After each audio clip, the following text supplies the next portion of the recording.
और ये साहब, ये अगर अमेरिका ही इस पूरे प्लान के पीछे है तो अमेरिका फिर सालिसी की पेशकश लेकर क्यों आ गया कि आइए मैं आप दोनों के दरमियान में सालिसी कराता हूं, जिसको ना भारत ने कबूल किया ना चाइना ने कबूल किया, और जाहिर है चाइना ने तो करना भी नहीं था।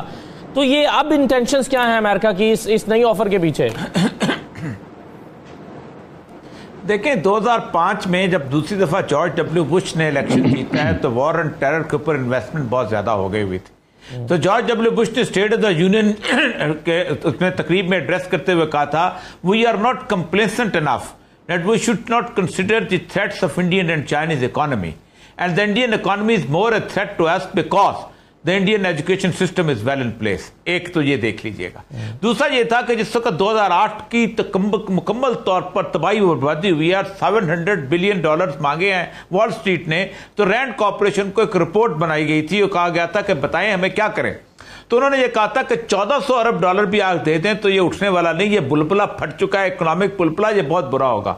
अमेरिका को अगर इकोनॉमी को स्टेबलाइज करना है तो दो बड़ी जंगें होनी चाहिए, और वो दो बड़ी जंगें तीन बड़ी मईशतों के दरमियान होनी चाहिए जो पली हुई मईशतें हैं। और उन्होंने उन मईशतों के अंदर इंडिया को गिना था, चाइना को गिना था, रूस को गिना था, और उसके साथ साथ उन्होंने कहा था कि इन तीनों के अंदर एक साइजेबल पॉपुलेशन मुसलमानों की है कि जिनको अगर उठा लिया जाए तो प्रॉक्सी वॉर शुरू हो सकती है और वो बड़ा मसला बना सकती है। लेकिन अफगानिस्तान की सिचुएशन ने इनको बिल्कुल बदल दिया।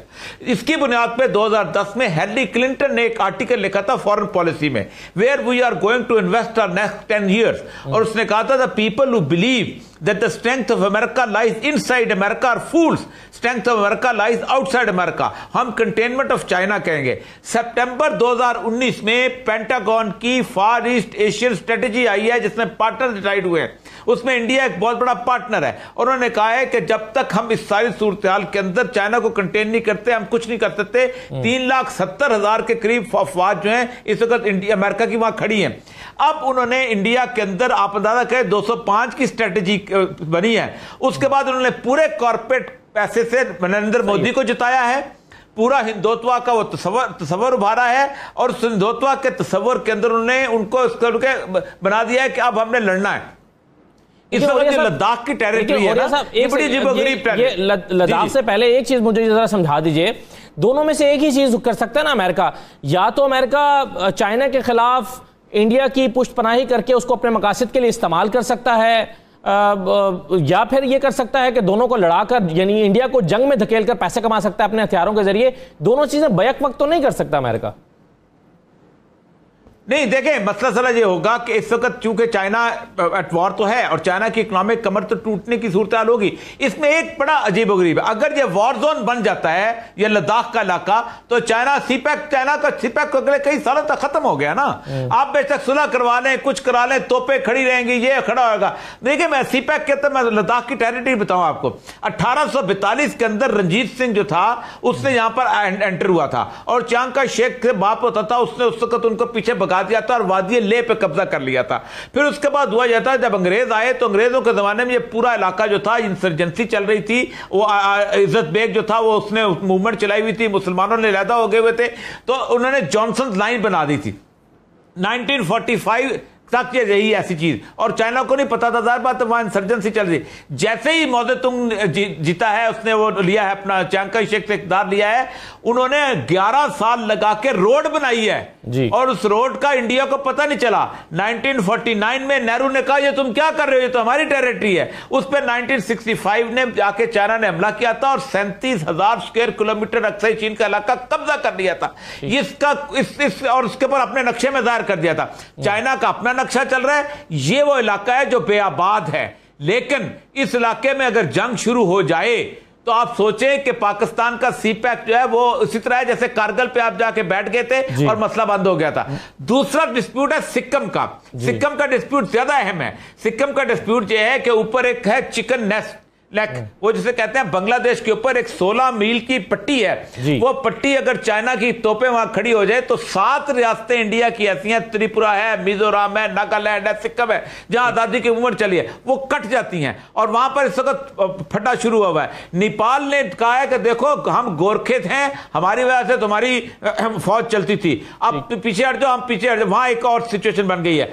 बुनियादी तौर पर इंडिया को उन्होंने उलझा दिया है और इंडिया का जो हिंदू है है वो समझता है देवता उतरेगा, और वो उसको अभी भी परसों तरसों में पढ़ रहा था, उनके सारे जितने बड़े थे ना पंडित वो कह रहे थे ये कलयुग आ गया है, कलयुग में ये युद्ध है, ये आखिरी लड़ाई है, हिंदुत्व का परचम काबुल कंधार में लहराएगा, और ये लेकर बुरी तरह मार खाएंगे इसमें। अच्छा, बिल्कुल सही है। लेकिन ये जो मुज़िका खेज इल्ज़ाम मौर्य साहब लगाया, इल्ज़ाम क्या प्रोपेगेंडा सा किया एक मीडिया के ऊपर बैठ के कि चाइना ने जो कुछ किया है जी वो पाकिस्तान के कहने पर किया और पाकिस्तानी फौज के कहने पर किया है। अब चाइना, अब इंडिया का भी पेट नहीं भरता, इंडियन मीडिया का भी पेट नहीं भरता जब तक कि वो पाकिस्तान का नाम ना ले या पाकिस्तानी फौज का नाम ना ले। अभी एक कबूतर उन्होंने पकड़ लिया। तो ये जो प्रोपेगेंडा वहां पर किया गया है, इससे वो क्या हासिल करना चाहते हैं, और क्या इससे ये स्टैब्लिश करना चाह रहे हैं कि पाकिस्तान को वो ओवररेट कर रहे हैं कि पाकिस्तान का इन्फ्लुएंस है चाइना के ऊपर, और चाइना जो है वो पाकिस्तान के कहने पर सब कुछ करता है, एक्शन लेता है। तो ये तो एक तरह से तारीफ हो गई पाकिस्तान की, अगर वो ये कह रहे हैं। देखें, हिंदुस्तान की गुज़श्ता 4-5 साल की जो पब्लिक है ना, वो पब्लिक की पॉलिटिक्स देखें वो क्या खेली जा रही है। पब्लिक की पॉलिटिक्स इस तरह की बना दी गई हुई है कि जैसे आखिरी युद्ध जो है वो होने वाला है, और उस युद्ध में कलयुग का युद्ध है। जैसे हमारे यहाँ कहा जाता है दौरे फितन की लड़ाई होती है, वहाँ पर उस वक्त वहाँ सारे के सारे ये समझ रहे हैं कि पहाड़ों से हनुमान देवता की तरह देवता उतरेंगे और वो लड़ाई लड़ेंगे बहुत ज़बरदस्त किस्म की, और उस हिंदुस्तान को इकट्ठा कर लेंगे जो पहले कभी उनके ख्वाबों में था। हालांकि हिंदुस्तान कभी इकट्ठा नहीं था। मैं 2-3 बातें लाइटर नोट, अगर वो वाकई ये समझ रहे हैं तो ये, तो अगर वो वाकई ये समझ रहे हैं कि वो उतरेंगे और वो आगे लड़ाई करेंगे पहाड़ों से, तो ये तो पाकिस्तान के लिए बड़ी फेवरेबल कंडीशन है। मैं आपको अर्ज करूं ना, आप जरा वहां लोगों से मेरी तो मुझसे बहुत राब्ता रहता है। देखिए किससे ज्यादा बेवकूफी वाली बात है ना कि आपने एक तरफ कश्मीर का मार्च खोला, दूसरा आपने एनआरसी के तहत आपने 25 करोड़ मुसलमानों को अपने गेस कर लिया, मुकम्मल तौर पे अलहदा हो गए। उसके बाद आपने 1.5 करोड़ जो है बांग्लादेशियों के लिए आपने उनको कहा कि बांग्लादेश वापस भेजेंगे क्योंकि वो शरणार्थी आए हुए हैं। उसके बाद आपने जो काला पानी वाला रास्ता है जो